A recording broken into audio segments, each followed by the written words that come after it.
you want to create a monthly reoccurring schedule with adjustable frequency that looks something like this is how you do it. You start off first by finding the cell numbers location here on this whole data set. To do that, you're going to use a function called row, open parenthesis, and select this cell here. You're going to press F4 3 times like this so that your column is fixed while your row is variable. Close parenthesis, subtract column, and then after that in there, we're going to use this as an argument and press F4 twice like this so that your row is fixed but your column is variable. Close parenthesis and hit enter.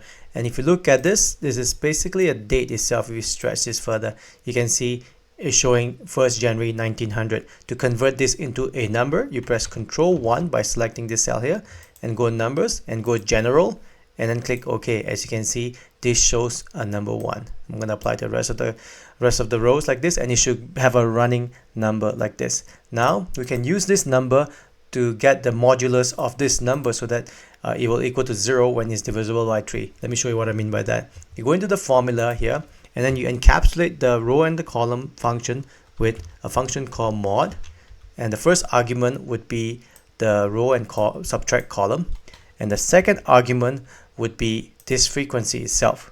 Over here you're going to try to make the row fixed by pressing F4 2 times like this so that your particular row number 2 is fixed but your column is variable because you're going to have to use for the rest of the column.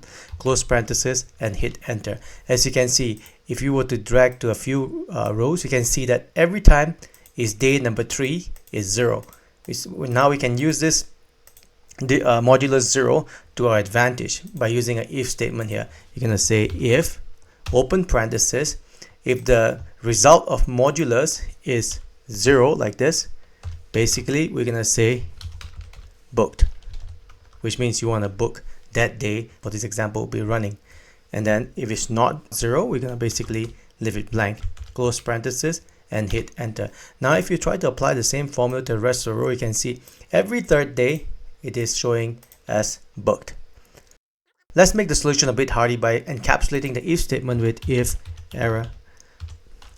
And the first argument on the if error will be the if statement itself. If that is an error, we're basically going to show blank here. And this is good because sometimes if you have a dodgy date here, this if error will take care of it instead of showing an error. So basically it looks like there's nothing really changed. Next, I'm going to apply to the rest of the columns like this. I'm going to adjust this column a bit like that.